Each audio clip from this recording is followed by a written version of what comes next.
Hey there, and welcome to the Weaver's World. Imagine you are in a swamp. The air is damp and illuminated by fireflies. You have your rifle in hand and listen intently for something.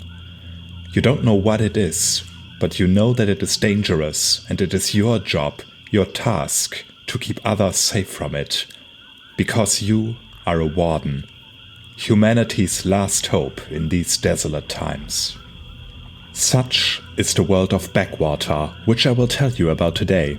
In this tabletop RPG, inspired by the folklore of the American South, you are tasked with protecting human civilization from the many dangers that roam the world of Backwater, perhaps the most dangerous place in the American lands.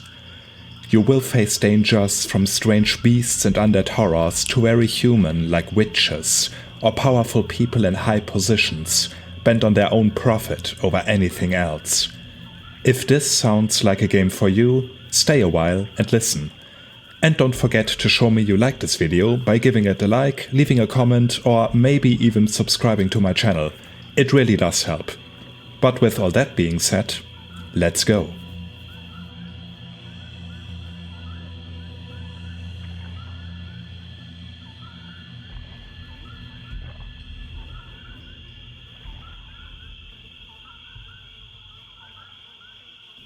Succeeding a cataclysmic event, only known as the End to most, Backwater is set in a post-apocalyptic world.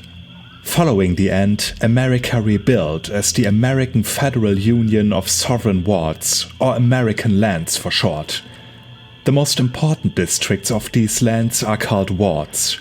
There are currently 4 of them: the Heartlands, Tidewater, the Gulf, and the eponymous Backwater, where the system is set. Composed of what once were the states of Louisiana, Mississippi, and Arkansas, Backwater is the newest and least economically stable of all these wards, which is in no small part thanks to the hostile environment it finds itself in. The other wards have their problems as well, for sure, but nowhere but Backwater do monsters roam the lands, with undead horrors lurking at every corner. But as if that wasn't enough, many of the dangers encountered there are entirely man-made, with fear and greed motivating many to rely on backstabbing or tyranny to keep what they feel is rightfully their fair share of what little riches Backwater has to offer. The ward of Backwater is divided further into 3 territories. First, Jackson is often regarded as the most secure territory in Backwater. Separated from the other territories by the Mississippi River, it boasts mainly old families and excellent protection through a figurative army of wardens, although this safety is still relative. Jackson also claims New Orleans as part of its territory, although the city has declared itself to be independent. The Fayette territory isn't nearly as well off. Despite the Mississippi bringing merchants to its shore and promising rich soil, recent catastrophes and mismanagement have caused Fayette to become impoverished. Nowadays, it is probably the poorest of all the territories, not just in Backwater, but the American lands in its entirety, and it doesn't look like this will change soon. Shrive territory is a trading hub with the western and northern outskirts, thanks to its capital of Shreveport. Not as secure and well-off as Jackson, but not as poor as Fayette either. Shreve mostly tries to survive against giant alligators and stranger beasts while building upon its connections to the mostly enigmatic outskirts few people from the American lands have seen since the end. Last but not least, New Orleans is a sparkling jewel amidst Backwater's many problems. That is not to say that New Orleans is spared by the dangers of Backwater, but indeed many of its problems come from within. Corruption, crime, and factionalism are by far the most dangerous of New Orleans' problems, and the fact that they can grow to such an extent is testament to how well off New Orleans is, compared to the rest of the world of Backwater.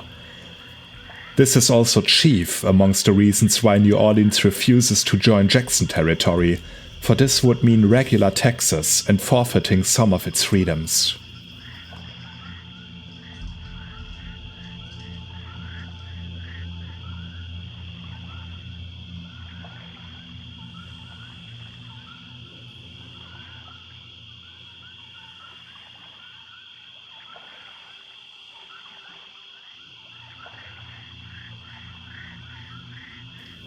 Organized in the honorable order of Warden Protectors, Wardens are often perceived as mankind's last defense against the horrors that have emerged since the end. While armies do exist and are sometimes used to help with problems like these, Wardens are way more specialized and flexible, with most of them serving the electors of the ward they are assigned to. Wardens come from many walks of life, from army veterans to former street urchins. And even though being a warden is a combat-heavy profession, many of them are more at home with magic or scholarly pursuits, aiding their fellow wardens by using their knowledge, either mundane or magical, their charisma, or their sharp senses to locate danger before it strikes. After passing the basic warden training, wardens will be assigned to wards or territories therein as needed. They also earn the right to wear the blue overcoat and slouch hat that is associated with wardens throughout the American lands. Once they are on site, it is their sworn duty to protect the citizens of their assigned ward from any and all danger, and in Backwater, that mostly means monstrous creatures, undead, and evil witches. Even though they come from all over the American lands, from all sorts of backgrounds and have vastly different skill sets, all wardens are united in their pledge to protect the wards and in their common desire to protect the citizens. And even though nominally they are peacekeepers against the fiends that plague humanity, many wardens are also detectives, socialites or spies if the situation calls for it.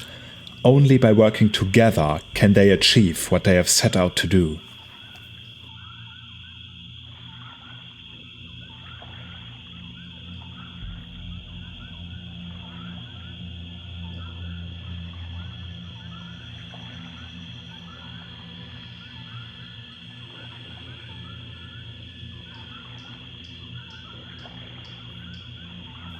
Of course, becoming a warden is not easy.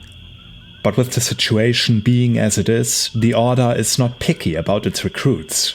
Some hail from noble families and enjoy the fine things in life, but want to escape the oppressive atmosphere and constant pressure to perform of the upper class. Others are orphans, having been raised in orphanages and seeing the career of a warden as the only way to make something out of their lives. Every warden has their story, and no two of them are the same. But different as they may be, every warden has successfully gone through the basic training, which means they have acquired skills considered to be suitable for performing the duties of a warden. Whether these skills lie in combat, scholarly pursuits, tracking, or something else is secondary. Your character will of course have a story, as well as a motivation to seek out the dangerous career as a warden. Where they were raised, what their family life was like, as well as the ideal they strive for, affects your character's skills and abilities, as well as their financial standing, which is used to buy the equipment they will start out with. Also, you can customize your character further by favorable and unfavorable traits, which not only allow you to get a bit more in-depth about what they excel and come short at, but can also add to their story and make them more unique. As said before, no two wardens are the same, and finding out why your fellow wardens joined the Order and what they are good at is part of the game. But, of course, the most important job of a warden is to protect the people. Whether that means stalking through an abandoned cottage, trying to find the fiend that slaughtered a large herd of cattle last night, searching for a witch hiding among the scared folks of a small town, or attempting to take down a crime syndicate in New Orleans who is dealing with dangerous magical artifacts. At the end of the day, a warden's career is always an exciting one, as well as a deadly one. And that's Backwater, a post-apocalyptic southern state setting exploring not only the struggle of humans against nature, but among themselves as well. And while the American lands may be founded on such lofty values as freedom, equality and justice, not all is as it seems. Indeed, the game's setting is meant to criticize the superficial values of the American lands, which all too often run contrary to what actually happens. If this sounds like a game you would like to try out, I will link everything you need in the description. The authors are currently hoping to fund an expansion to the system, so help them out if you can. But, with that being said, keep an eye out as you stalk through the bayous, hunting for killer crocodiles. I know I will. Thanks for watching, and see you soon.